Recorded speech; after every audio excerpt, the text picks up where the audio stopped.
Bonsoir tout le monde, bienvenue au Bistro Brain. Moi, je m'appelle Émilie, je suis bénévole accompagnatrice du Bistro Brain. Et ce soir aussi, je vais être votre animatrice pour la soirée. Donc, j'espère que ça va bien tout le monde. Puis, si ça va pas bien, bien, ça va aller de mieux en mieux parce que vous avez vraiment des belles présentations qui ont été préparées là, avec beaucoup d'attention pour vous ce soir. Donc, pour les personnes ici qui ne connaissent pas Bistro Brain ou que c'est leur première fois que vous assistez à un événement Bistro Brain, dans le fond, nous, on est un OBNL pour qui notre mission, dans le fond, c'est de diffuser la science par le plaisir.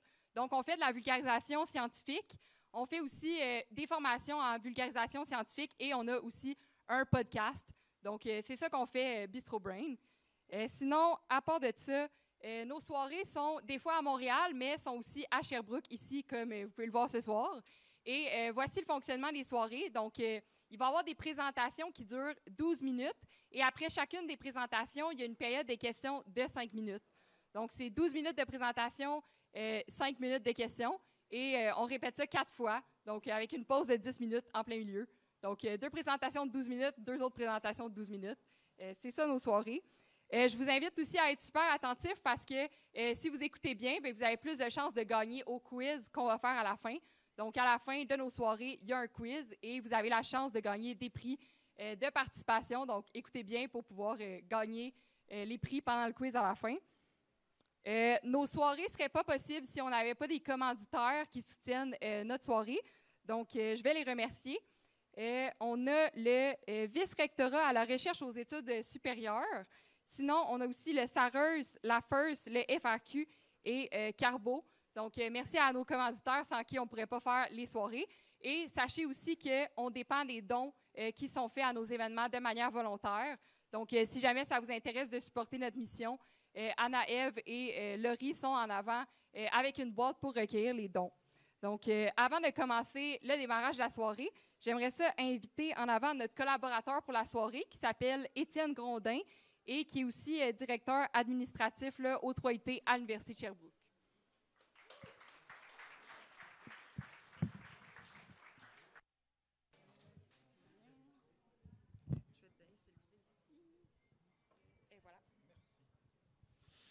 Bonjour, je ne reconnais pas beaucoup de visages, ça c'est déjà très bien.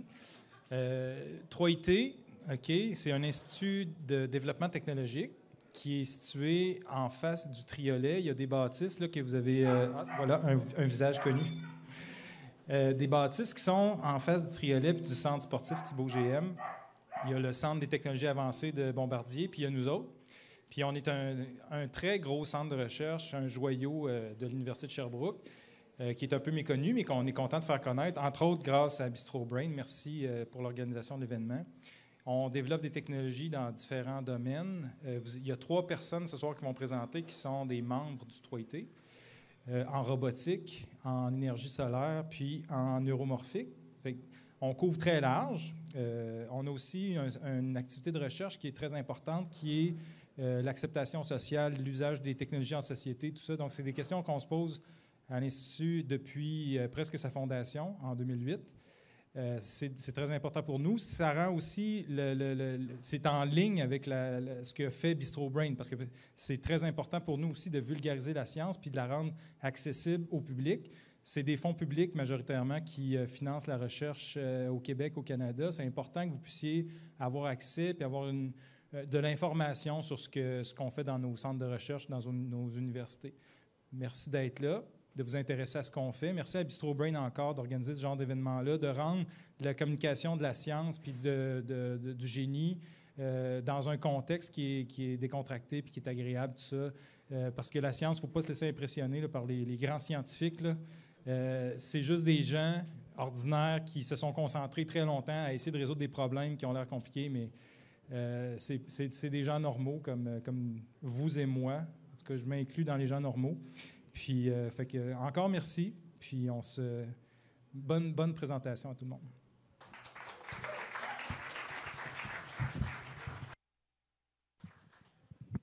Super. Merci beaucoup, Étienne, pour tes beaux mots. Donc, sans plus tarder, on va pouvoir commencer la soirée. On va commencer avec notre premier présentateur, qui est un étudiant à la maîtrise en génie électrique à l'Université de Sherbrooke. Il s'appelle Émile Rousseau-Pinard et il va nous parler de l'avenir de l'énergie solaire au Québec. Donc, on peut l'applaudir pour l'accueillir.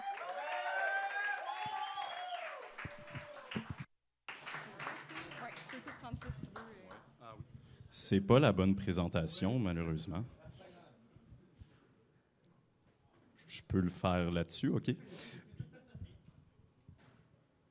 Ah oui.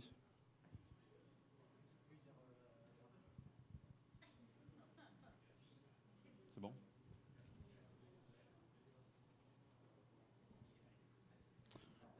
Je m'appelle Émile Rousseau-Pinard, je suis étudiant. Ouais, tu l'as dit, c'est vrai ça. Je me dis, je vais commencer en présentation. Merci d'être des curieux de science. Le solaire, puis justement. Oui, ben merci d'être là, c'est ça. Je m'appelle Émile Rousseau-Pinard, puis je fais ma maîtrise en agrivoltaïque. Mais aujourd'hui, je sors un peu du contexte pour vous parler du photovoltaïque plus en large, puis l'impact que ça a sur le Québec. Donc, on revient à notre nation, à nous. Puis, sans plus tarder, je vais commencer avec une question pour vous. J'ai pas le... Bon, ce sera pas trop long. OK, donc, il y a 5 capitales qui sont représentées par les images à l'écran. Je vous invite à penser à chacune de ces capitales-là, puis vous demander en ordre laquelle de ces capitales reçoit le plus d'ensoleillement. Donc, qu'est-ce que j'entends par ensoleillement, en fait? C'est si vous mettez un panneau solaire dans une de ces villes-là, le même pour chacune de ces 5 villes-là, lequel de ces panneaux-là recevra le plus d'énergie en une année? Donc, vous pouvez y penser, puis je vais prendre une personne, pas au hasard, là, vous allez lever la main, une personne que ça intéresse, puis vous pouvez lever la main, ceux qui ça tente d'essayer. OK, oui, toi là-bas.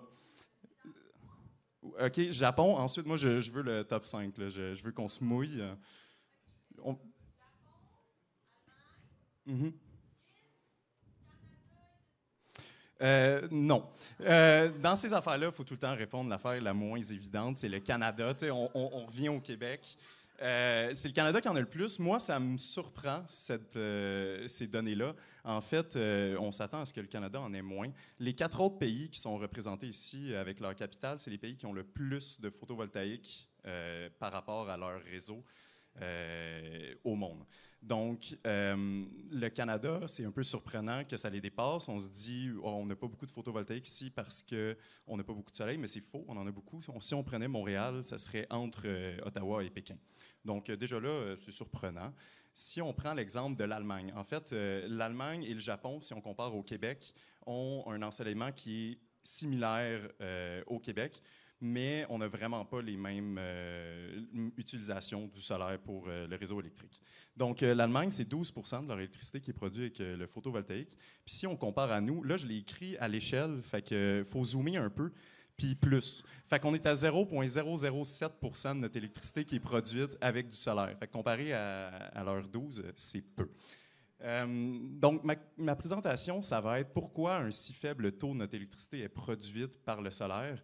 Mais ensuite de ça, ça va être pourquoi pas.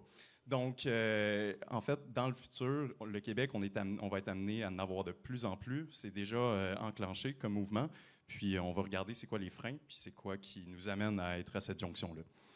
Donc, d'abord, on va démystifier un peu. C'est nébuleux, solaire. Si on compare avec les autres manières de produire de l'électricité, c'est souvent un moteur électrique qu'on fait tourner avec une source d'énergie externe, puis ça donne de l'électricité.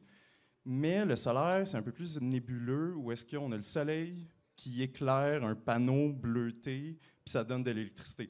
Fait que ça, qu'est-ce qui se passe là-dedans, souvent, pour moi aussi, c'est très mystérieux, de la magie noire. Mais on va démystifier ça. Imaginons qu'on a un matériau, n'importe quoi, une table qui est à l'extérieur. Le soleil, quand il va plomber dessus, ça va chauffer la table. Puis qu'est-ce que c'est chauffer essentiellement? C'est les particules à l'intérieur qui bougent. Donc, le soleil fait bouger les particules.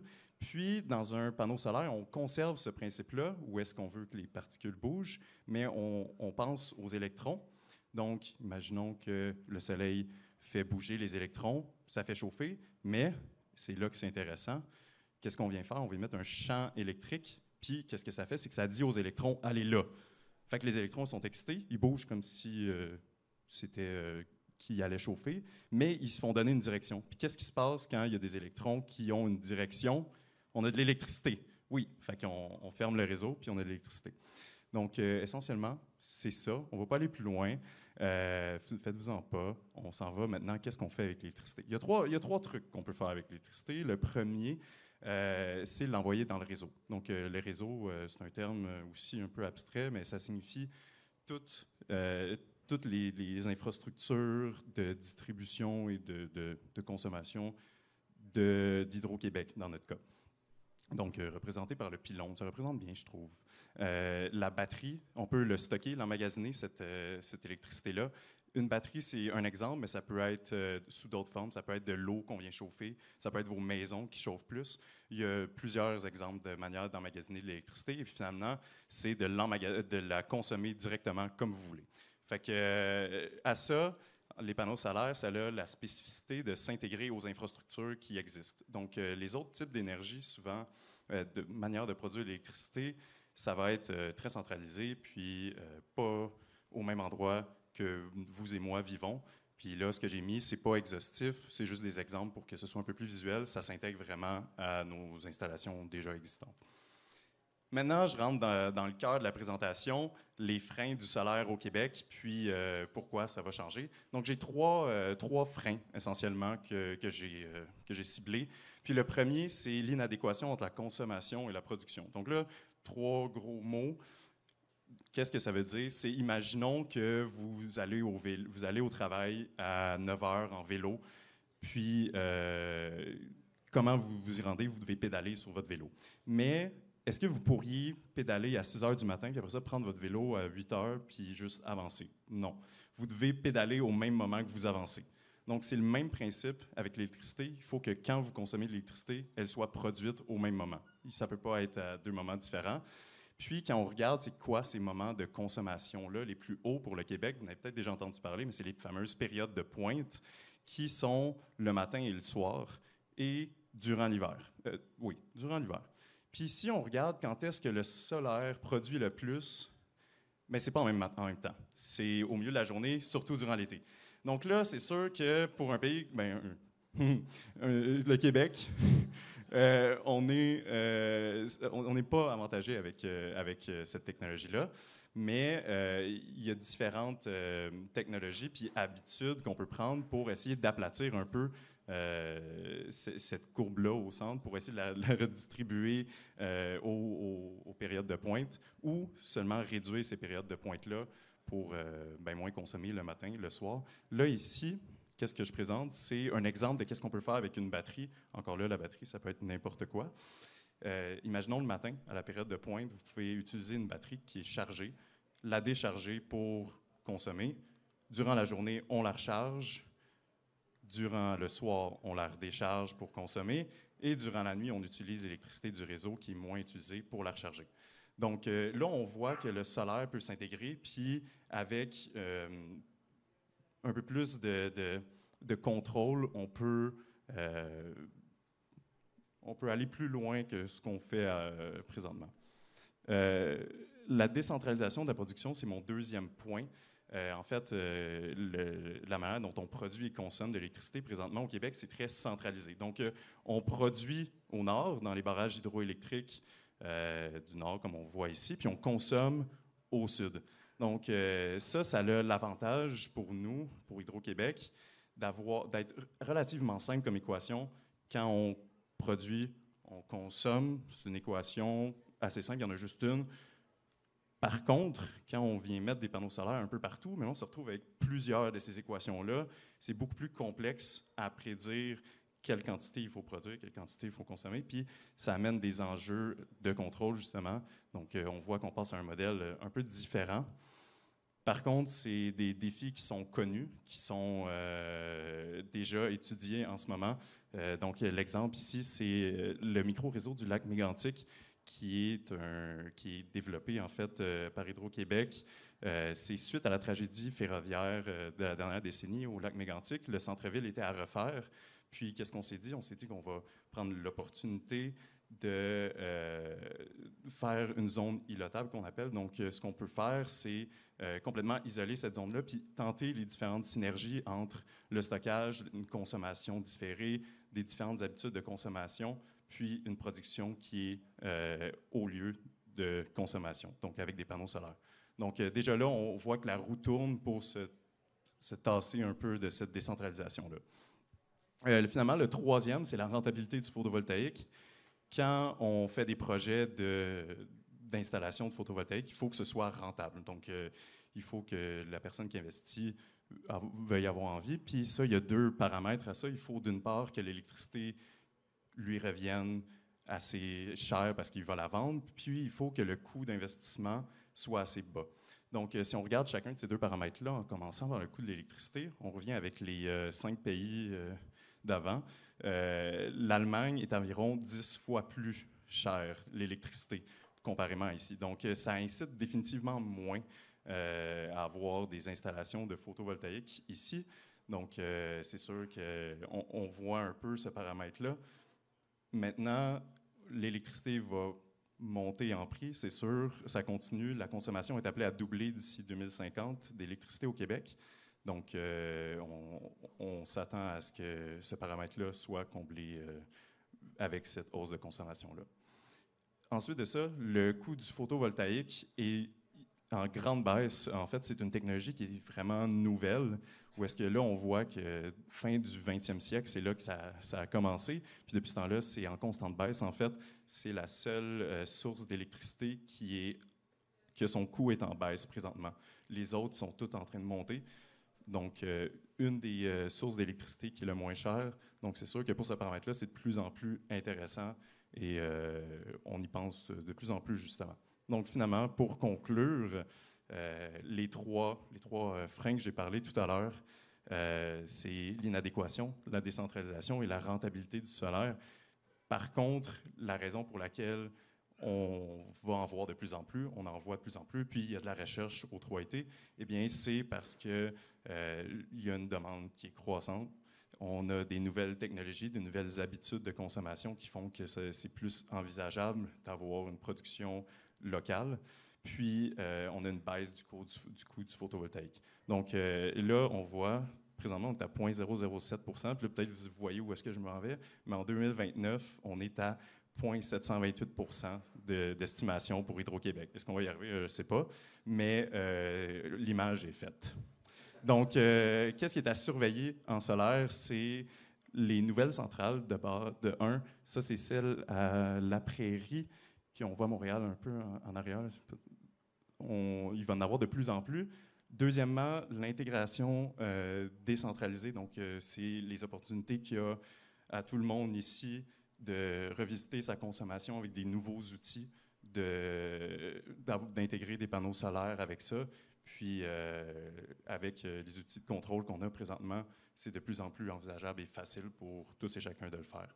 Finalement, c'est les nouveautés en recherche. Donc, là, je fais du pouce au 3IT. L'image que j'ai mise ici, elle représente 2 axes de recherche qu'on a. Donc, l'agrivoltaïque et l'impact de la neige sur le photovoltaïque. Donc, le groupe qui est ici, on est beaucoup là-dessus, sur ces 2 enjeux-là. Donc, ça va être aussi à regarder en tant que Sherbrookeois. Ça fait partie de notre domaine du photovoltaïque. Donc, je vous remercie. Puis, ça va passer ça avec les questions.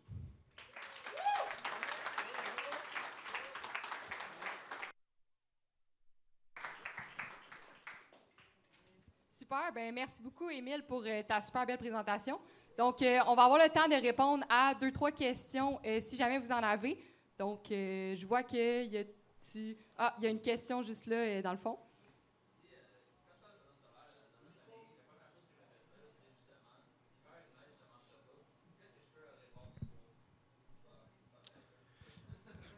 Oui, ben là, dépendamment d'où ils sont, je ne sais pas à quel point il y a de la neige ou non, mais tu sais, ici, c'est vraiment un...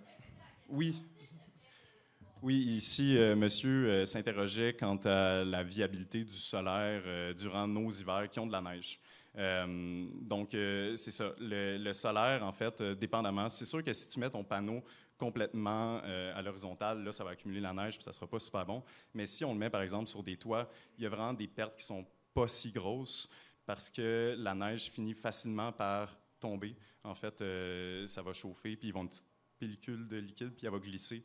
Puis, c'est pas beaucoup de pertes. Je suis sûr qu'il y aurait des gens ici qui pourraient me dire c'est quoi le pourcentage qu'on perd, mais c'est pas... c'est moins qu'on pense, ça vaut pas nécessairement l'inquiétude. Super, merci beaucoup pour ta question. Je vois qu'il y a une autre question en avant ici. Tu peux y aller.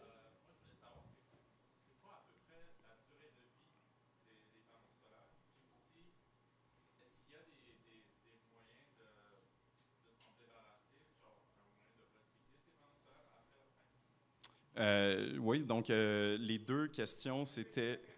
Oui, les deux questions, c'était d'une part la durée de vie d'un panneau solaire, puis d'une autre, qu'est-ce qu'on peut faire pour recycler le panneau après. Donc, pour la première question, c'est intéressant parce que, comme je vous ai montré, c'est une technologie qui est vraiment récente. Puis, présentement, on est à peu près à 25 ans de durée de vie pour les panneaux solaires. Donc, plus haut. On est plus haut. Fait que ça fait en sorte que, présentement, les panneaux qui sont en fin de vie, mais ils ont été faits quand? Ils ont été faits fin du 20e siècle. Puis là, présentement, on est plus performant, puis on arrive à faire des panneaux qui sont plus durables. Donc, c'est dur de dire, présentement, un panneau qui est fait en ce moment, combien de temps il va durer, mais la durée de vie est assez haute. Deuxièmement, le panneau solaire les matériaux qui sont à l'intérieur, le recyclage n'est vraiment pas là où il devrait être, puis il n'est pas assez avancé, puis ça va continuer d'avancer. Mais les matériaux à l'intérieur, au moins, sont assez simples. C'est composé en majorité par du silicium. Sinon, le cadre est en aluminium, puis il y a un peu de cuivre à l'intérieur. Donc, c'est pas comme une batterie qui a beaucoup d'éléments chimiques, mais après ça, c'est des processus de recyclage qui doivent être mis en place, mais c'est à notre portée. Super, merci Émile. On va prendre une dernière question avant de passer à la prochaine présentation. Donc, est-ce qu'il y aurait des questions dans la salle? Je suis au fond. Je pense qu'il y a une question juste au fond ici. Ouais, comme il a été dit souvent quand on parle panneaux solaires au Québec, ça ricane assez vite, ah oui, l'hiver, tout ça. Mais quand on y réfléchit, c'est pas un processus thermique, le solaire. La latitude du Québec n'est pas si haute. On est à la même latitude que des fois Bordeaux, hein, Paris. La neige, ça reflète aussi la lumière. Je ne sais pas dans quelle mesure, mais ça se trouve, il pourrait même y avoir un effet positif. Il y a plein de raisons pour lesquelles c'est pas forcément une mauvaise idée de mettre du solaire au Québec. Pourtant, ça a encore une très mauvaise réputation. Oui. Pour faire du pouce à ce que vous dites, premièrement, le solaire est plus efficace quand il fait froid. Plus il fait froid, plus c'est efficace, une cellule photovoltaïque. Deuxièmement, vous pouvez regarder l'image à droite. C'est des panneaux qui sont bifaciaux. Donc, pour très peu de coûts supplémentaires, en fait, il va y avoir une cellule photovoltaïque qui va pouvoir produire des deux côtés. Puis là, justement, dans un contexte comme ça, on va vraiment venir maximiser l'apport qu'on vient avoir avec la réflexion des rayons sur le sol. Donc ça, c'est des avantages qu'on a au Québec, en plus, en fait, d'avoir plus d'ensoleillement que des endroits probablement comme Bordeaux, ces endroits, je ne sais pas, mais on est similaire à l'Allemagne, à la France, malgré les conceptions. Parfait, donc super. Merci Émile pour les belles réponses. On peut l'applaudir.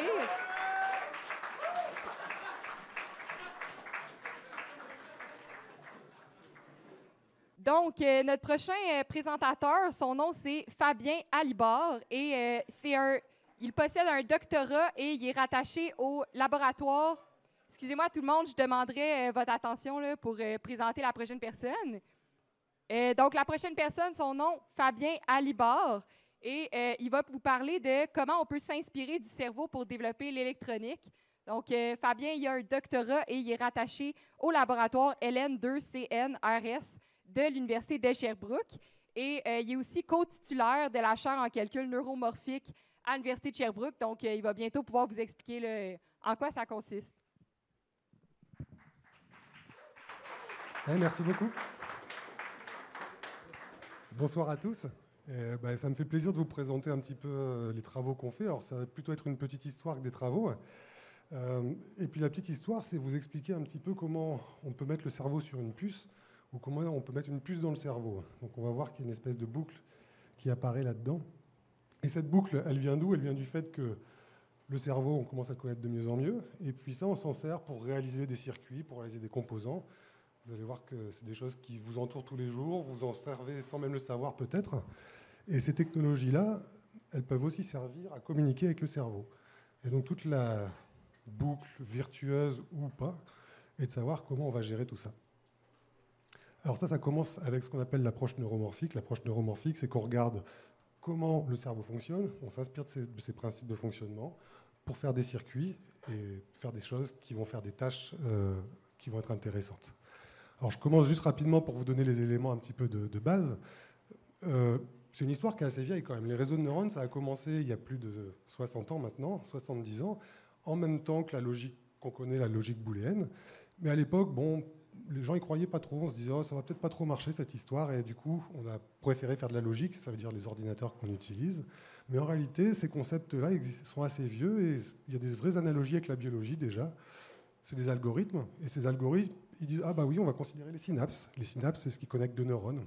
Puis on va considérer des neurones sous forme algorithmique qui s'inspirent de la biologie. Et puis on va aussi considérer des réseaux de neurones. Donc là, on va avoir plusieurs couches de neurones interconnectées par des synapses. Et ça aussi, ça s'inspire de la biologie. Maintenant, qu'est-ce que ça sait faire, ces réseaux-là? Pour vous donner quelques idées, vous connaissez tous un peu, je pense, ChatGPT. Vous l'avez utilisé. ChatGPT, derrière ça, c'est des réseaux de neurones. DeepL, les outils de traduction qui vous font des traductions d'une langue à une autre, tout ça, c'est des réseaux de neurones qui roulent derrière. Et un exemple un peu simple pour comprendre leur fonctionnement, c'est de dire la classification d'images. Alors, l'objectif, c'est que j'ai des images et je veux les classifier pour voir si c'est des chiens, des chats, des avions, etc. Et ces réseaux de neurones, c'est les ronds qu'on a ici, sont connectés par des synapses. Et tout le principe est de trouver un chemin de décision qui va intégrer de l'information pour reconstruire des choses plus complexes. Et ça se passe comme ce qui se passe dans votre système visuel, c'est que vous commencez d'abord par identifier des formes simples, des orientations, et puis ces orientations, vous les reconstruisez pour faire des choses un peu plus complexes, des objets un peu avec des lignes courbes, et intégrer tout ça, ça vous donne enfin des objets que vous pouvez classifier. Ah, j'ai reconnu une roue, donc ça va être une voiture par exemple. Et où est-ce qu'on les retrouve, tous ces réseaux? On les retrouve par exemple dans les systèmes au jeu de Go. Ça, c'est ce qui avait fait beaucoup de bruit à l'époque. On se rappelle des échecs avec Kasparov. Un ordinateur avait battu Kasparov, c'était gigantesque. Et le jeu de Go, on se disait, ah, ça, c'est pas accessible. C'est une tâche qu'on ne pourra jamais faire parce qu'il y a trop de possibilités. On n'est pas capable de stocker tout ça dans un ordinateur. Et en réalité, ça a été possible avec les réseaux de neurones parce que les réseaux de neurones, le principe, c'est de leur apprendre à jouer. De leur apprendre à jouer au jeu de Go. Et donc, on a mis deux ordinateurs qui ont commencé à jouer ensemble, qui ont développé des stratégies inconnues pour les joueurs de jeu de Go. Ils ont remporté la victoire contre le champion du monde. Et où est-ce qu'on les utilise maintenant? On peut les voir, par exemple, pour gérer la bourse. Est-ce que c'est bien ou pas? On ne sait pas, mais par contre, ça marche très bien parce que ça prend des décisions ultra rapidement. Ça peut être utilisé sur les véhicules autonomes et ça peut être utilisé en médecine aussi. D'accord? Notamment, maintenant, les réseaux de neurones sont bien meilleurs que des praticiens pour identifier des tumeurs. Donc ça veut dire qu'à vous de choisir si vous voulez être soigné par un réseau de neurones ou un médecin. C'est une vraie question éthique qui se pose derrière et je pense qu'il faut se la poser maintenant. Alors, nous, ce qui nous intéresse particulièrement dans mes travaux, puis dans les travaux de la communauté neuromorphique, c'est de voir comment on peut faire rouler ces circuits-là.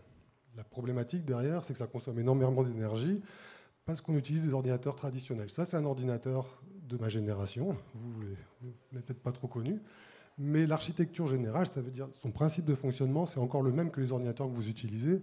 En général, c'est un CPU, c'est le petit processeur que vous avez dans votre ordinateur, qui est associé à une mémoire. Or, la mémoire, on parle de centaines de gigabits maintenant, de terabits que vous avez sur des différentes technologies SSD, etc. Et on fait communiquer tout ça ensemble pour pouvoir échanger de l'information.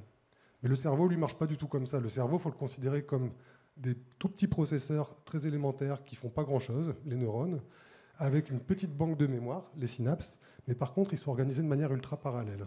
Donc du coup, essayer de mapper le cerveau sur un ordinateur, c'est juste utiliser le mauvais outil pour faire quelque chose.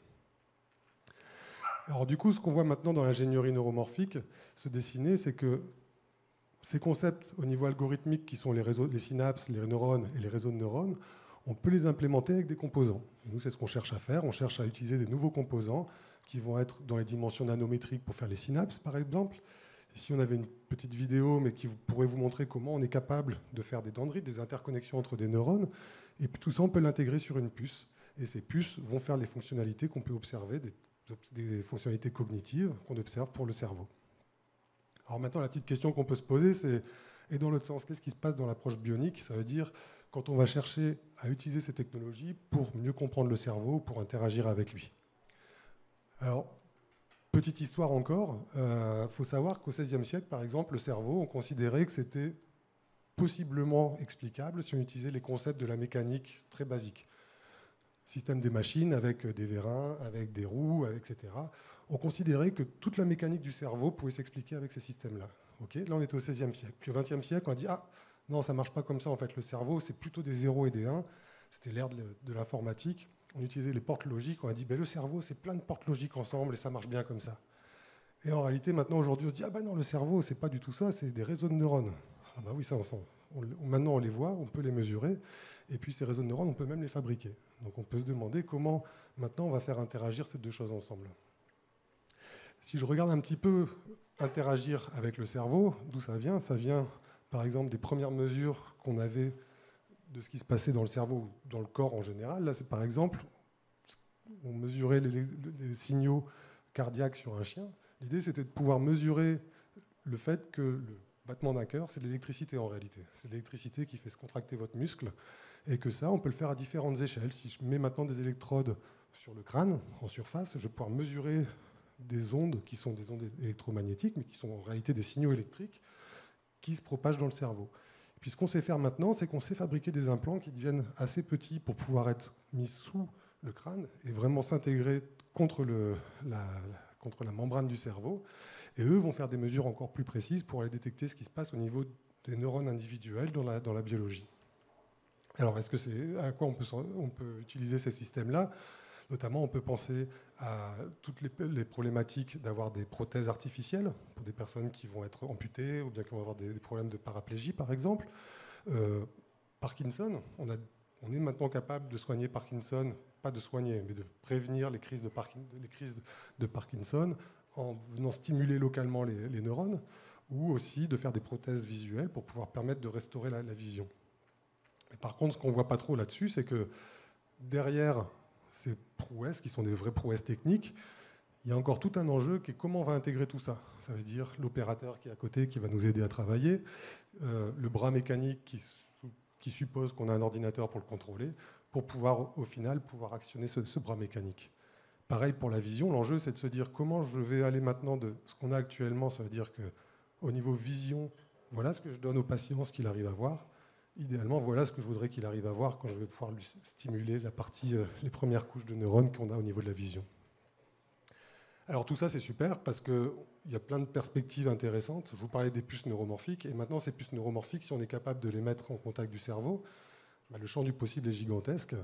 Si on peut mettre la puissance qu'on sait faire au niveau calculatoire dans le cerveau, oui, je pense qu'on va faire des choses gigantesques, des choses vraiment super, ou pas. Ça dépendra un petit peu des choix qu'on fait. On a plein d'images et puis de choses qui sont derrière, auxquelles il faut qu'on réfléchisse, auxquelles il faut qu'on se prépare ou qu'on arrive à anticiper. Et puis ça va nous prendre de parler ensemble, ça va nous prendre de considérer l'éthique, de considérer des choses qui sont basées sur des choses subjectives, quand on parle d'éthique, et puis de considérer des choses qui sont basées sur les technologies. Donc là, ça veut dire c'est des technologies, c'est ce qu'on peut caractériser, c'est ce qu'on peut mesurer, et comment on arrive à faire un monde qui va intégrer ces deux choses-là. C'est un peu les enjeux qui nous attendent et puis qui vous attendent dans le futur. Et bien sur ce, je vous remercie et je vous souhaite une bonne soirée.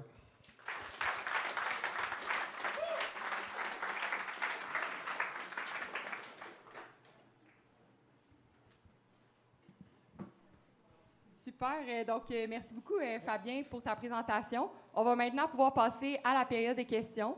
Donc, est-ce qu'il y aurait des questions dans la salle pour Fabien? Juste ici.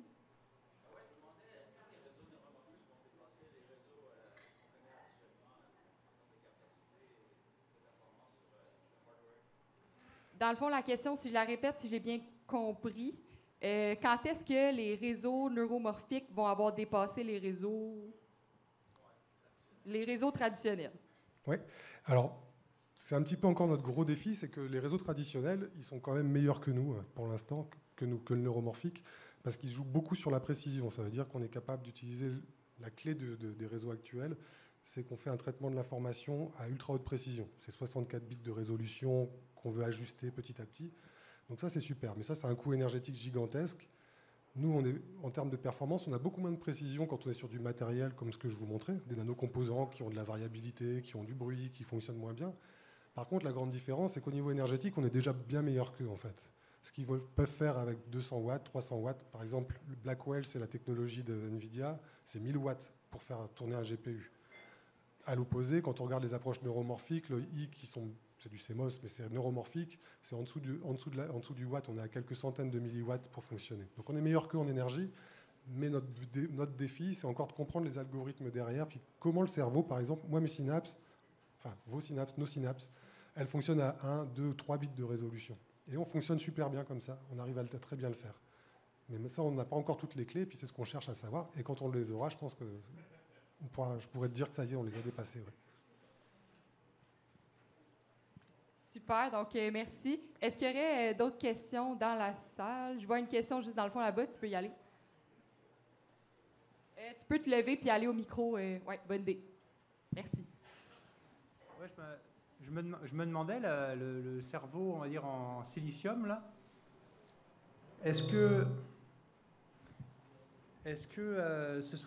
il y a des gens qui travaillent sur, en fait, mettre de côté l'informatique, de se dire, bon, ça a été sympa pour comprendre, mais en fait, pour vraiment arriver à plus, il faut aller comme programmer un cerveau biologique. Tu prends un cerveau de mouche, par exemple, tu le programmes.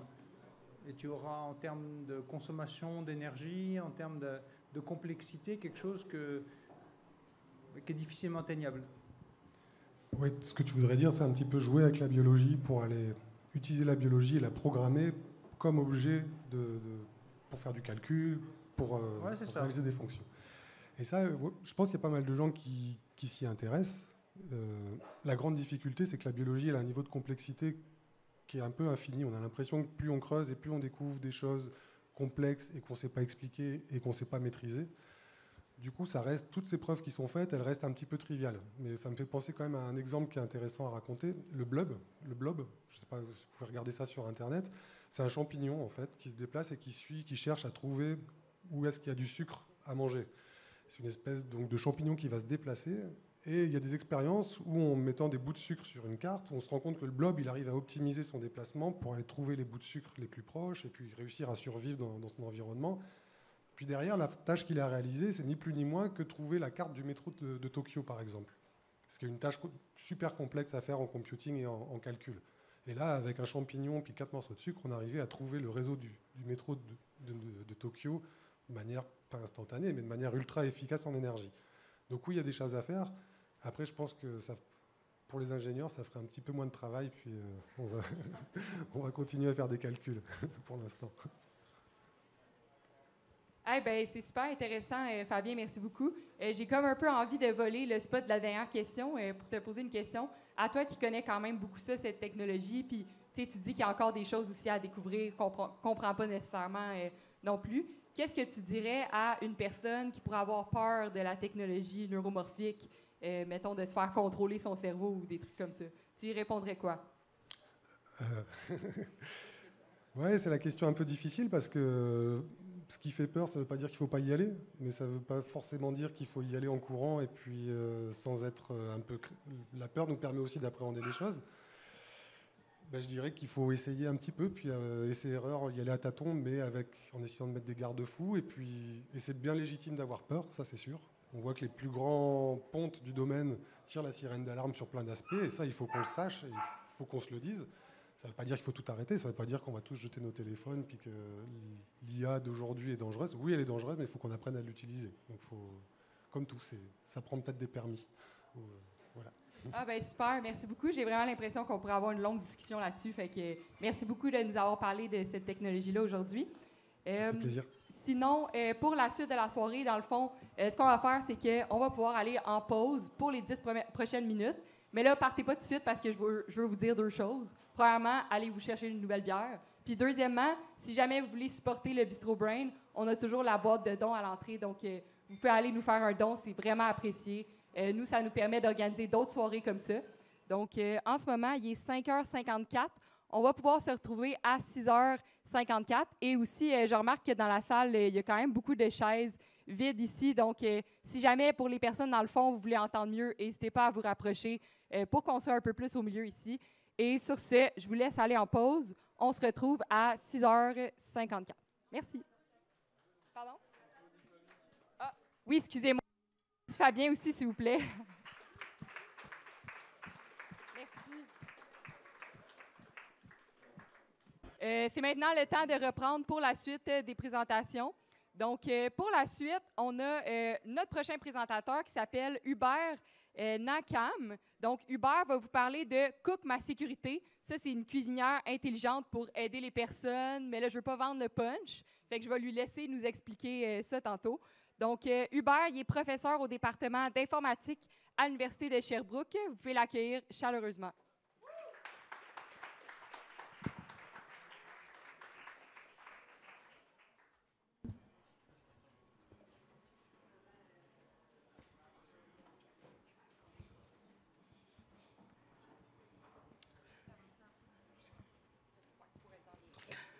Donc, bonjour tout le monde.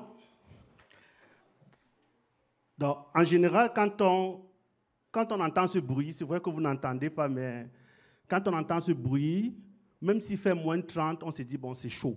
Parce que c'est le bruit des pompiers qui vont justement pour une intervention. Et généralement, ces interventions, c'est pour éteindre le feu. Sauf qu'à la fin, le travail qu'ils ont fait, c'est un travail qui est très soigné et propre. Et donc, généralement, quand il y a feu, c'est toujours la faute à quelqu'un. Et donc, qui est le coupable? Bon, en général, c'est toujours François ou Trudeau. Donc, alors, le problème de François, c'est qu'il vit seul. Et donc, quand il vit seul, c'est qu'il est obligé de faire face à certains défis d'isolement, à certains défis de sécurité. Autre problème, c'est qu'il doit faire son ménage seul. Bon, comme moi, il n'aime pas faire le ménage. Malheureusement, le problème de François, c'est qu'il a les troubles neurocognitifs. Donc, en général, ce que ça veut dire, il oublie parfois de faire le ménage. Ou alors, il oublie parfois d'éteindre sa cuisinière. Finalement, c'est quoi le problème de François? Eh bien, il a des difficultés à se souvenir. Et donc, en général, le plus gros problème, c'est qu'il oublie parfois et toujours d'éteindre le rond sur sa cuisinière. Et celui dans la salle qui n'a jamais oublié d'éteindre le rond, qui lève sa main. Ah, on va suspendre ton abonnement au McDo. Donc, alors le problème, c'est quoi avec François? C'est que parfois, il y a des confusions de commandes. Donc, il ne sait plus trop bien à quoi servent certains éléments. Et puis, quand il veut faire certaines activités, on parlait du ménage, parfois il y a de la distraction qui arrive et puis François décide d'écouter de la musique pendant qu'il est en train de faire son activité. Le véritable problème de François, c'est qu'il utilise parfois les mauvais gestes pour résoudre certains problèmes. Donc, parfois, il confond les commandes. Et donc, quand on met tout ça ensemble, on se rend compte de la fragilité de François en général. Aucune ressemblance avec le François dont on connaît.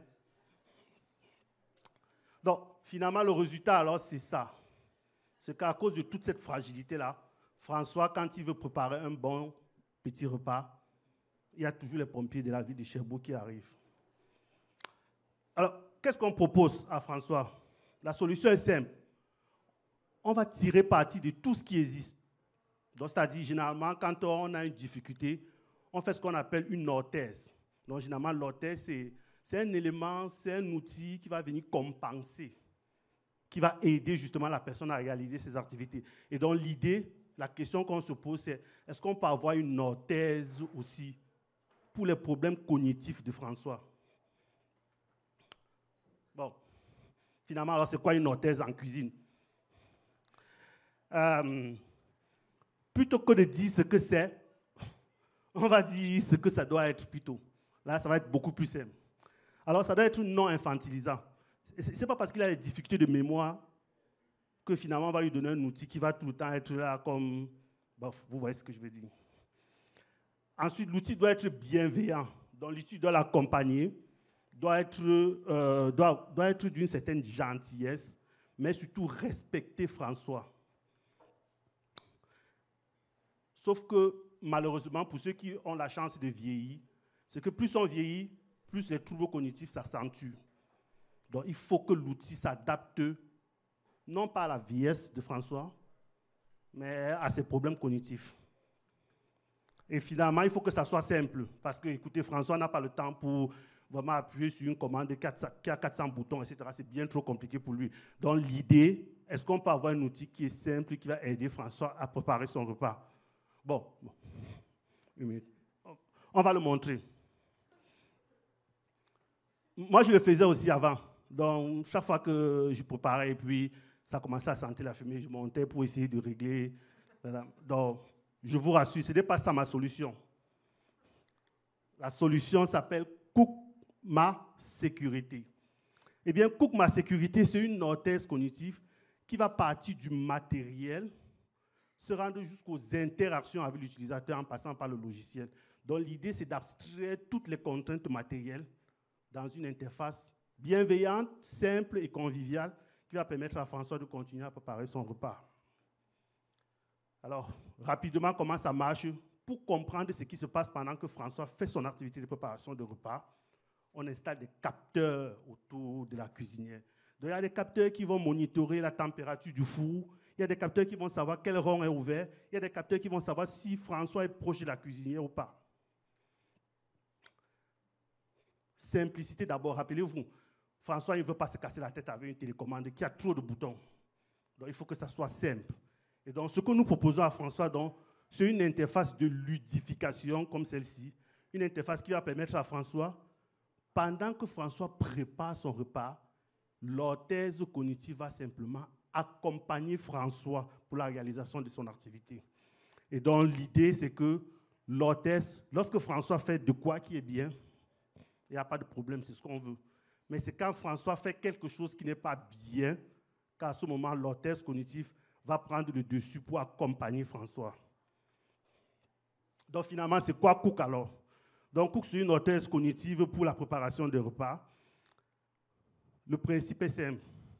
Et il est simple parce que nous nous sommes rapprochés de la ville de Sherbrooke, des pompiers de la ville de Sherbrooke, pour leur demander, quand vous allez pour résoudre les problèmes d'incendie, là, généralement qui sont liés à la cuisinière, c'est quoi le problème? Qu'est-ce qu'on peut faire?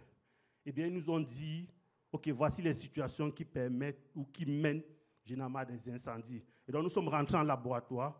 On a essayé de mettre ces situations-là dans un logiciel. Et en gros, on résume ça par une règle. L'idée, c'est qu'à chaque fois qu'on utilise la cuisinière de façon normale, donc ce qui est en vert, il n'y a pas d'alerte qui est générée. Et donc, à chaque fois maintenant qu'il y a un problème, il a oublié de fermer son rond, François, il a fini de préparer son repas. Eh bien, à ce moment, le système passe en mode warning, en mode alerte, justement. Et donc, il y a des avertissements qui sont envoyés 3 fois. 3 fois parce qu'en général, 3, ça marche.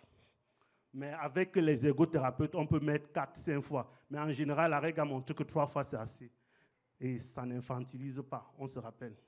Et donc, 3 fois, si François ne résout pas le problème, le courant dans la cuisinière est coupé automatiquement. Donc, même s'il oublie son rond ouvert et qu'il va porter ses poubelles à l'extérieur, puis quand il revient, s'il a fait 15 minutes parce qu'il a décidé de parler à la voisine, à ce moment, on a déjà coupé le courant sur la cuisinière. Donc, on a identifié 7 situations dangereuses. Donc, je ne vais pas vous les présenter ici, là, mais je pourrais revenir dessus lorsque vous aurez des questions par rapport à ces situations dangereuses. Donc, finalement, je parle beaucoup, mais est-ce que ça marche dans une cuisine? Où est-ce qu'on l'installe? Comment est-ce qu'on la voit dans la cuisine? Eh bien, en général, c'est une petite tablette. Rappelez-vous que l'idée, c'est de cacher toute la complexité du matériel pour que les interactions soient naturelles. Donc, on va installer une tablette quelque part dans le coin de la cuisinière comme ça. Et puis, on va permettre justement à François d'avoir une activité de préparation de repas de façon sécuritaire. Donc, ce que vous voyez en haut là, c'est un capteur qui va monitorer la présence de François devant la cuisinière. Puis, il y a un haut-parleur qui est censé renvoyer des consignes de temps en temps à François pour lui dire. Et puis, il y a la cuisinière qui va justement refléter à tout moment dans l'état réel de la cuisinière. Donc, la tablette, pardon, qui va refléter l'état réel de la cuisinière. Donc, concrètement, À quoi est-ce que ça ressemble? C'est du travail de taille rapide, donc inquiétez-vous pas. On va en arrière de la cuisinière, etc. On passe par Canac, on achète du matériel, et puis on va attacher tout ça en arrière de la cuisinière. Une fois que tout est attaché en arrière de la cuisinière, on va pousser la cuisinière pour la remettre dans son coin. Mais l'idée, c'est que ça, c'est un boîtier qui est capable d'envoyer les données à la tablette. Lui, c'est le boîtier qui prend les décisions afin de décider s'il faut couper le courant ou pas dans la cuisinière. Et donc, ce boîtier ressemble à une carte comme ça, qui a été imprimée, une partie ici à Sherbrooke, mais le reste, où vous savez. Donc, c'est ça pour la présentation. Donc, je m'appelle Hubert Gankam. C'est un peu difficile à dire, mais c'est parce que nous, en général, on n'utilise pas beaucoup de voyelles. Mais bon, c'est pas grave. Donc, si vous êtes intéressé, vous pouvez juste m'envoyer un courriel, etc. Et puis, on a plusieurs déploiements, on a plusieurs solutions qui ont été déjà installées, à la fois ici à Sherbrooke, à Montréal et en Ontario, pour cette assistance culinaire. Donc, je vous remercie pour la présentation et merci pour votre écoute.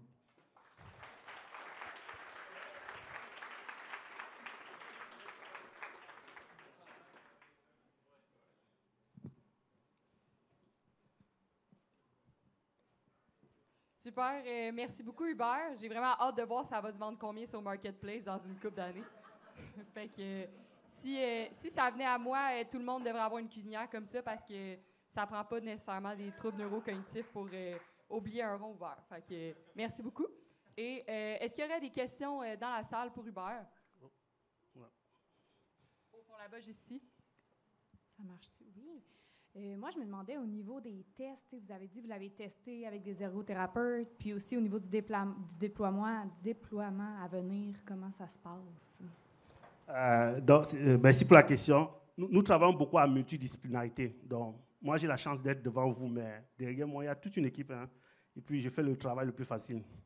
Donc, parce que je bois une bière et puis je fais la présentation. Mais en général, il y a plusieurs personnes qui travaillent là-dessus. Et donc, on travaille beaucoup à multidisciplinarité. Et donc, le rôle dans la multidisciplinarité, justement, c'est que les ergothérapeutes vont nous aider à comprendre les besoins des usagers. Parce que tout le monde ne prépare pas de la même façon. Tout le monde ne fait pas la cuisine de la même façon. Tout le monde n'a pas besoin de 3 consignes pour exécuter une demande. Donc, il faut paramétrer tous ces éléments-là. Et puis, les troubles neurocognitifs évoluent différemment. Moi, je ne comprends pas ce que c'est. Donc, on voit des ergots, ils vont nous expliquer, et puis ils vont essayer de synthétiser c'est quoi le trouble de la personne, et puis comment est-ce qu'on peut donner ou bien paramétrer le système pour justement accompagner ces personnes. Et ce que je n'ai pas mentionné, c'est que justement, ce système a été utilisé ici à Sherbrooke, dans une résidence pour des personnes qui ont un traumatisme crânien. Donc, ça ne s'arrête pas seulement aux personnes qui sont âgées.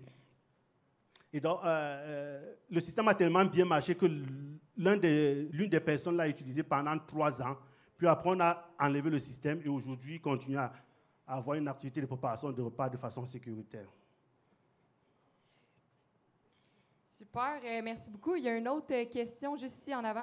Tu peux y aller. Ouais, je voulais savoir c'est quoi les défis au niveau du développement de votre technologie. Donc, c'est quoi, pourquoi, par exemple, c'est pas tout le monde en ce moment qui a ça? Donc, la question, c'est à savoir quels sont les défis au niveau du déploiement de cette technologie-là. Donc, ça fait 12 ans qu'on travaille dessus. Ça fait 12 ans qu'on travaille dessus. Et au départ, on ne pouvait l'utiliser qu'avec une seule cuisinière. Donc, quand tu avais un problème, nous venions avec la cuisinière, on prenait ta cuisinière, on la mettait de côté, et puis on installait notre cuisinière. Parce que justement, à cause de la complexité des matériaux. Donc, mais sauf qu'on a eu beaucoup de chance, il y a eu de la démocratisation maintenant des différents composants, et nous, on a été capable donc de miniaturiser et nous-mêmes de créer des cartes qui font que ça fonctionne sur n'importe quelle cuisinière. Donc, aujourd'hui, c'est un niveau de technologie où on a beaucoup d'expérimentations qui ont été réalisées, on a beaucoup de preuves que ça marche chez les personnes. Le problème, concrètement, c'est que nous ne sommes pas prêts à commercialiser. Parce que, je rappelle, nous, on est un laboratoire de recherche. Et donc, commercialiser, ça vient avec les assurances parce que pendant qu'il fonctionnait, il y a eu une petite coupure de courant électrique qui est responsable, etc. Donc, bref, toutes ces questions de commercialisation, nous, on n'a pas le bagage pour le faire. Et donc, on préfère rester d'un point de vue recherche, c'est-à-dire continuer à améliorer le système. Mais le kit, si jamais vous connaissez quelqu'un qui a des troubles neurocognitifs, etc., nous, on est prêt à monter des projets de recherche pour accompagner ces personnes. Et en général, le kit coûte 2 500 $, tablette compris. Et je rappelle que la tablette, à elle seule, coûte 500 $. Donc, vous voyez qu'en général, ça va beaucoup, beaucoup mieux. Donc, vous pouvez facilement le retrouver sur Marketplace. Après, à ce prix-là. Donc, on aurait encore le temps pour une dernière question. S'il y a quelqu'un dans la salle qui voudrait poser une question à Hubert, qui est juste ici.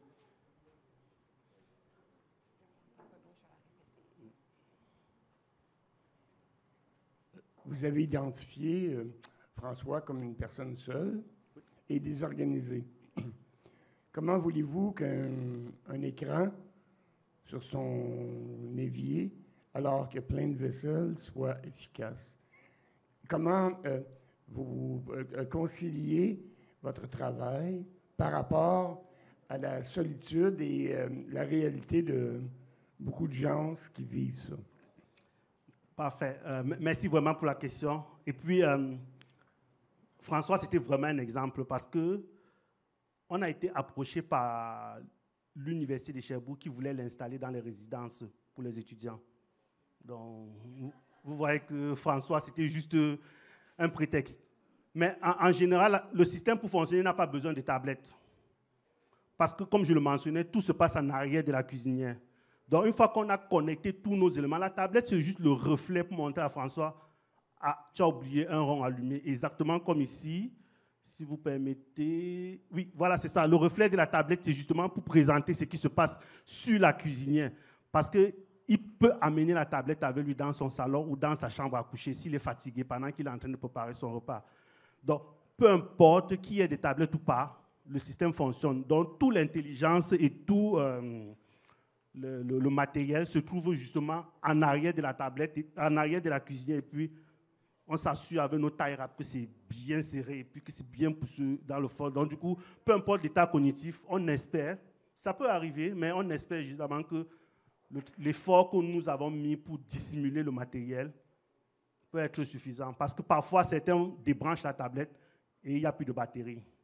Mais le système continue à sécuriser l'activité de préparation de repas de la personne. Donc, parfait. Merci beaucoup, Hubert, pour ta présentation. Et, ouais,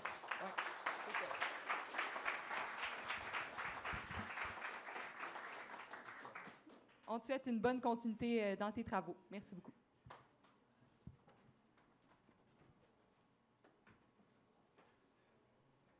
Donc, la prochaine personne pour ce soir, c'est un étudiant à la maîtrise en génie mécanique à l'Université de Sherbrooke. Et il va terminer la soirée en vous racontant une histoire. Donc, c'est l'histoire de la conception d'un robot acrobatique. Acrobatique. Donc, on peut l'accueillir. C'est Raphaël Boivin.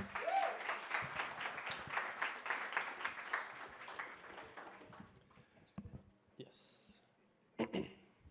Bonjour tout le monde. Bonjour tout le monde. Ça va bien? Dans la présentation, je suis sûr que ça va bien aller. J'aimerais juste commencer ma présentation en faisant une petite dédicace à ma blonde, qui est toujours là pour moi. Donc, j'aimerais la remercier. Donc, c'est ça. Donc, il y a eu 2 présentations. Les 2 premières, c'était en électrique. On a vu dans la présentation, c'était une génie informatique. Puis là, moi, je vais finir ça avec une présentation en génie mécanique. Donc, il y a une petite différence, mais on va voir que c'est tout de même très intéressant. Oui, c'est ça. Donc, moi, je suis en génie mécanique. Je suis en train de faire ma maîtrise. Ça fait 1 an que je fais ça. Puis, en fait, je travaille beaucoup avec les robots. Donc, je suis sûr que vous êtes très familier avec les robots. Il y a des robots qu'on voit de plus en plus dans les restaurants, dans les magasins. Depuis plusieurs années, il y a des robots industriels qui nous aident beaucoup. Et ils traînent des charges extrêmement lourdes, extrêmement rapidement. Il y a en plus des encore plus nouveaux robots qui se promènent sur Mars dans les rovers qui récoltent des données. Et des robots qui se promènent dans les champs agricoles. Tous ces robots-là ont une particularité très intéressante, c'est qu'ils ont une utilité pour l'humain. Qu'est-ce que je veux dire par là? C'est que, par exemple, le robot industriel, il va prendre une charge, il va la déplacer. Si un robot, si un humain faisait ça, ça donne mal au dos. Donc, le but, c'est d'avoir une utilité précise. Par contre, quand l'utilité, c'est d'être divertissant, ça devient un peu plus différent. C'est différent. Les enjeux sont plus les mêmes. Donc, c'est ça le but un peu du robot. C'est le robot acrobate, robot trapéziste. C'est ça mon projet. En quoi ça consiste, on ne sait pas trop. C'est ça que je me demandais quand j'ai vu, c'était un simple courriel que j'ai vu de la part de mon professeur, qui parlait un peu de ce projet-là. Puis j'étais comme, ah, ça existe un robot trapéziste qui divertit le public. C'est quoi que ça veut dire? Je comprends pas trop. Fait que là, j'ai parlé avec mon professeur, on a discuté ensemble, on a parlé des enjeux, des challenges, puis reliés au projet. Puis là, j'ai dit, ah, pourquoi pas? J'embarque là-dedans. Puis, en fait, le robot trapéziste, c'est gros, un robot, c'est très complexe. Fait que mon projet, c'est pas de faire le robot complet, c'est de me concentrer sur une petite affaire, les mains. Donc, c'est très petit. Désolé, j'étais devant ma présentation depuis tantôt. C'est très petit, donc seulement les 2 petites mains de tout robot, ça, c'est ma partie du projet. OK, d'abord, un robot trapéziste, je me concentre sur ses mains, on ne sait pas trop encore ce qui se passe. Fait que là, on voit ici une petite séquence d'un robot trapéziste. Donc, il y a un pendule, le pendule en verre, qui se déplace comme une balançoire et qui lance le robot. Donc, le robot, il lâche la barre, il fait des acrobaties et il attrape un autre pendule. OK, là, on voit pourquoi ça devient intéressant. Donc, toute cette séquence-là, le lancement, l'acrobatie et la réception, c'est ça le but du projet. Le but final, c'est de se rendre jusque-là. Pour ma part, je dois me concentrer seulement sur les 2 petites mains. OK, d'accord. En fait, j'ai sorti 3 critères importants des mains. Donc, en quoi c'est important les mains dans ce projet-là?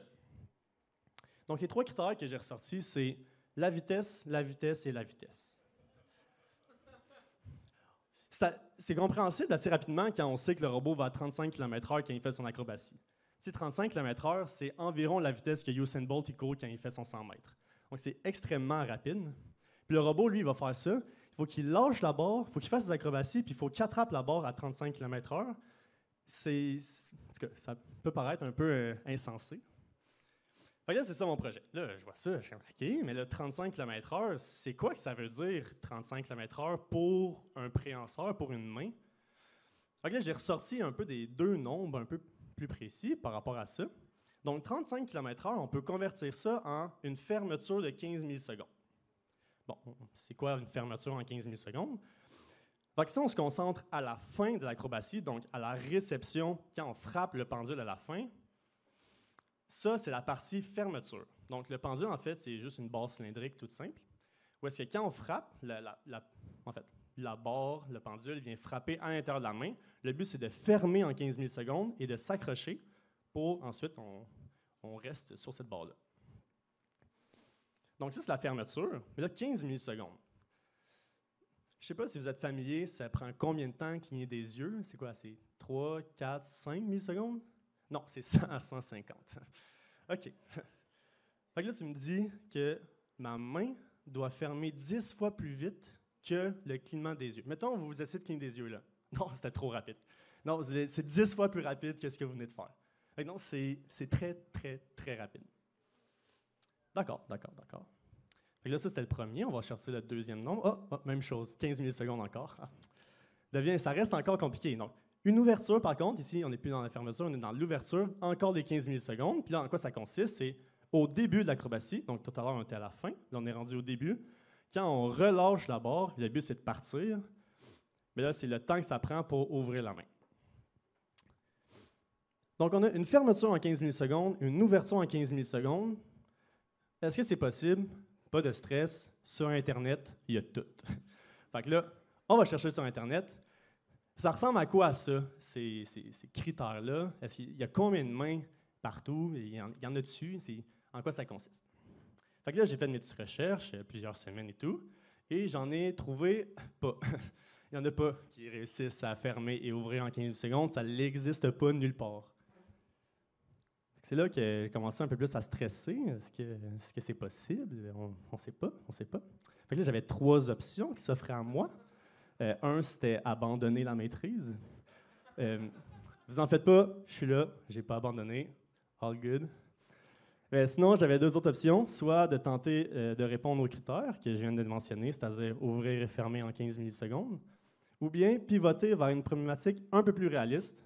Donc, je ne sais pas si je peux faire un petit sondage à main levée qui croit que j'essaie de répondre, un petit peu optimiste ici, main levée. Pas beaucoup, OK. Puis sinon, ceux qui croient que j'ai dû pivoter pour me rendre dans une problématique plus réaliste, excellent. Donc, j'ai essayé de foncer et j'ai été optimiste. On va voir ce que ça donne. Donc, non, je n'ai pas été avec la majorité. J'ai essayé de répondre à ces critères-là. Donc, j'ai mis 2 petites vidéos que j'ai ressorties il n'y a pas longtemps. Je ne vais pas parler trop des vidéos en tant que telles, mais je trouvais que c'était vraiment intéressant de voir ça ressemblait à quoi en recherche, les vidéos qu'on était capable d'aller chercher. Donc, ça, c'est une vidéo qui a été ralentie 50 fois, qu'on est capable, en fait, d'aller chercher ces types de mesures-là. Donc, je trouvais ça vraiment cool. Ça, c'est la solution que j'ai développée depuis la dernière année. Puis, le temps que j'ai réussi à aller chercher, c'est 56 et 40 millisecondes. Donc, je suis encore relativement loin des critères. Par contre, je suis quand même 3 fois plus rapide que le clignement d'un œil, donc je trouve que c'est quand même cool. Mais ouais, c'est ça. Donc, je suis encore assez loin. J'ai encore des idées pour améliorer ça. Est-ce que ce sera possible? Peut-être que oui, peut-être que non. Du moins, est-ce que les robots, ou est-ce que leur but, c'est de divertir le public? Ou est-ce que, tu sais, les robots qui divertissent, comme on a vu, là, un robot qui s'accroche sur un pendule, qui fait plein d'affaires, ça nécessite des vitesses et des forces très élevées. Est-ce que ça va arriver bientôt? Est-ce que vous allez en voir dans des vidéos YouTube? Est-ce que vous allez en voir partout comme on voit toutes sortes de robots? Je crois que oui. Je crois que dans 5 à 10 ans, les challenges à laquelle on doit compléter, ils vont être réussis. Puis je crois que, en fait, le but de la présentation, c'est juste que quand vous allez voir ces types de robots-là dans 5 à 10 ans, dans les vidéos YouTube, vous allez juste plus apprécier voir ces types de robots-là et comprendre à quel point ça a été compliqué les mettre en œuvre devant vous. Donc, c'est vraiment ça pour moi. Merci beaucoup de m'avoir écouté. Et bonne soirée.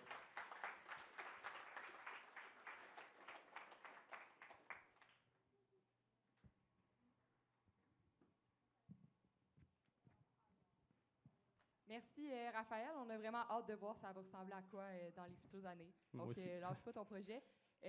Maintenant, on va pouvoir passer à la période des questions. Donc, est-ce qu'il y a des personnes dans la salle qui auraient des questions pour Raphaël? J'en vois une juste là dans le fond. Tu peux te lever et aller au micro si tu veux. Oui, tu as terminé ta présentation en parlant des robots puis du divertissement. Puis une des critiques qui se fait par rapport à l'intelligence artificielle plus récemment, c'est qu'on espérait une espèce d'utopie robotique où les humains seraient libérés des tâches plus tedious du quotidien pour pouvoir se consacrer à l'art, la créativité, l'expression. Donc, toi, comment tu te positionnes par rapport à cette critique-là en travaillant sur un robot qui vise à reproduire une expression artistique de l'humain? J'oserais pas dire ça, que je ne vais pas aucunement remplacer les professionnels en cirque qui reproduisent en fait, sont aussi bons, en fait. Il faut se dire que le but des robots, c'est d'effectuer une tâche précise, puis ils sont bons là-dedans, mais ils vont jamais être capables de faire comme les humains, de faire une acrobatie, puis après ils s'en vont cuisiner. C'est extrêmement difficile pour un robot de faire ça. Donc, ce que je veux dire, c'est le but, c'est pas de reproduire, de remplacer ces professionnels du cirque-là. Le but, c'est vraiment, par exemple, dans un film, il y a quelqu'un qui doit faire une acrobatie. Si un robot peut faire ça à la place que l'humain, ça enlève beaucoup d'argent. Ben, en fait, beaucoup d'argent. Oui, l'argent, mais aussi ça permet d'enlever quelqu'un ça se peut qu'il se blesse. Donc, ces acrobaties-là, oui, ça peut être intéressant pour le public, un divertissement, mais ça peut aussi avoir d'autres sphères comme la sécurité, où est-ce qu'on peut remplacer dans ces parties-là. C'est ça que j'aimerais dire. Super, merci pour ta réponse. Peut-être que dans Fast and Furious 20, on va voir des robots flyer dans les autos jusque dans l'espace. J'aimerais bien ça. Est-ce qu'il y aurait d'autres questions pour Raphaël? Je vois qu'il y avait une question juste là.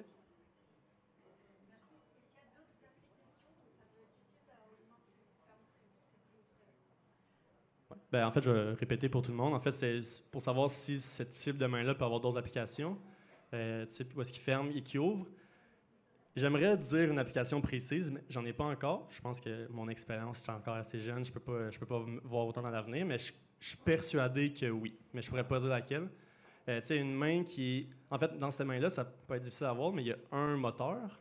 Puis avoir un moteur pour fermer, ouvrir aussi rapidement. Il résiste à des grosses forces aussi, j'en ai pas parlé. Il est capable de soulever mon poids en passant. Donc il y a vraiment beaucoup de capacité, cette main-là, puis je crois qu'il peut y avoir beaucoup d'applications par rapport à ça. Donc, en effet. Good. On a le temps de prendre peut-être 2 dernières questions rapides, donc juste ici, puis après là-bas. Est-ce que tu pourrais élaborer sur les méthodes de l'employé pour ouvrir et fermer avec ces temps-là? Donc, la personne ici demande d'élaborer sur comment ça fonctionne une main de robot qui ouvre et qui ferme. OK. Je vais élaborer sur la partie qui ferme, parce que je pense que c'est la partie qui est le plus visible dans les vidéos. Ouais. En fait, dans le fond, ça, c'est le lancement, je pense, la première vidéo. OK. Fait que la deuxième partie, j'aimerais ça que quand la deuxième vidéo, vous la regardiez un peu. La raison pourquoi j'ai été capable d'avoir en fait, juste un actuateur, c'est que j'utilise la force d'impact sur la barre. Donc, quand le robot y arrive et elle frappe sur la barre, j'utilise cette force d'impact-là, cette énergie-là, puis je la transfère au pouce. La pouce, il vient tourner puis il vient bloquer la barre à l'intérieur de la main. Donc, ce transfert d'énergie-là entre l'impact, on va voir l'impact ici, transfert l'énergie au pouce, et le pouce est capable de tourner et bloque la barre à l'intérieur de la main, et on réussit à faire l'attraper grâce à ça. Donc, j'ai réussi à transférer cette énergie-là dans quelque chose qui va être utile pour nous, et c'est comme ça que j'ai réussi à fermer aussi rapidement. Donc, c'est ça. Super, merci. Donc, on peut passer à la dernière question juste ici. Si tu as encore ta main levée, tu peux y aller. Je suis vraiment pas un artiste. Je pense pas que je vais faire ma main plus vite que je cligne des yeux. 15 millisecondes, est-ce que c'est vraiment un requis robotique pour le reste du robot ou possible d'imiter l'humain et être le plus proche du point de vue? OK. Dans le fond, la question, c'était pour savoir d'où venait un peu le 15 millisecondes, parce qu'une main humaine, malgré qu'elle soit très impressionnante dans toutes ses capacités, je ne crois pas non plus qu'elle est capable de fermer en 15 millisecondes, puis je pense que les artistes aussi n'en sont pas capables non plus. Donc, d'où est-ce qu'elle sort? Puis en fait, ça, j'en ai pas parlé non plus durant ma présentation, mais c'est vraiment en fait, un calcul rapide. Le robot, quand il se déplace, le 35 km/h, en gros 10 millisecondes, 10 mètres par seconde, la vitesse. Si tu transfères 10 mètres par seconde, le doigt humain, si tu calcules la vitesse et le déplacement, ça donne 15 millisecondes environ. Donc, la barre est à l'intérieur de la main pendant 15 millisecondes. Donc, j'ai considéré que le temps que ça me prenait pour fermer, c'était 15 millisecondes pour m'assurer que la barre était à l'intérieur de la main tout ce temps-là. Donc, c'est comme ça que j'ai été chercher. Super, merci pour la réponse. Donc, c'est bien compliqué ces projets de maîtrise-là. C'est compliqué de vulgariser, mais c'est aussi compliqué de les faire. Fait que, on peut lui donner une bonne main d'applaudissement.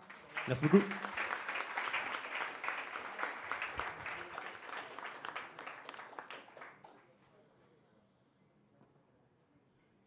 Donc, malheureusement, c'est déjà la fin. C'était notre dernier présentateur pour la soirée. Donc, j'aimerais vraiment ça prendre le temps de remercier tout le monde qui était ici, présent ici ce soir, parce que, évidemment, nos soirées ne pourraient pas avoir lieu s'il n'y avait pas un public et des spectateurs qui ont envie d'écouter les présentations. Donc, on peut vous applaudir, vous autres aussi.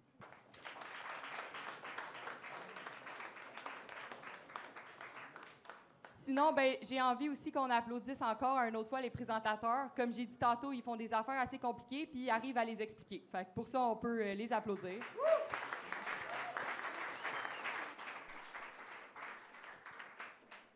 Bistro Brain, mon Dieu. Bistro Brain, on est aussi partenaire avec le Boc et Bière, qui est un partenaire qui est extra fiable et c'est super cool aussi de pouvoir apprécier le travail des personnes employées ici ce soir. Donc, je vais les nommer pour les remercier. On avait Tristan qui était boss boy. On avait les 2 serveurs, Léandre et Andy. Sinon, on avait aussi José à la cuisine. Donc, une bonne main d'applaudissement pour eux autres.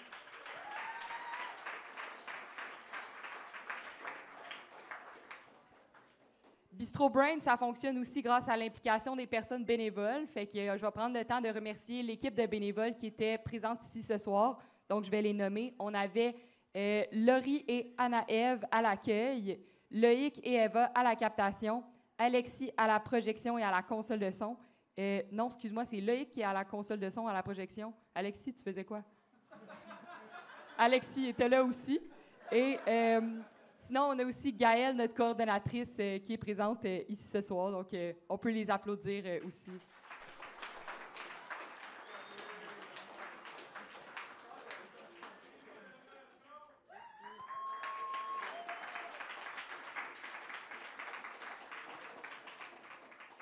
Donc là, j'ai nommé un paquet de monde qui font en sorte que Bistro Brain existe. Mais je vais prendre le temps aussi de renommer nos commanditaires parce qu'ils sont vraiment super importants pour nous. Donc, on a le Vice-Rectorat à la recherche aux études supérieures qui nous aide beaucoup. On a le Musée des sciences et de la nature de Sherbrooke aussi. Sinon, on peut compter sur le soutien du SAREUS, de la FEUS, du FRQ et aussi de Carbo. Fait que merci à eux.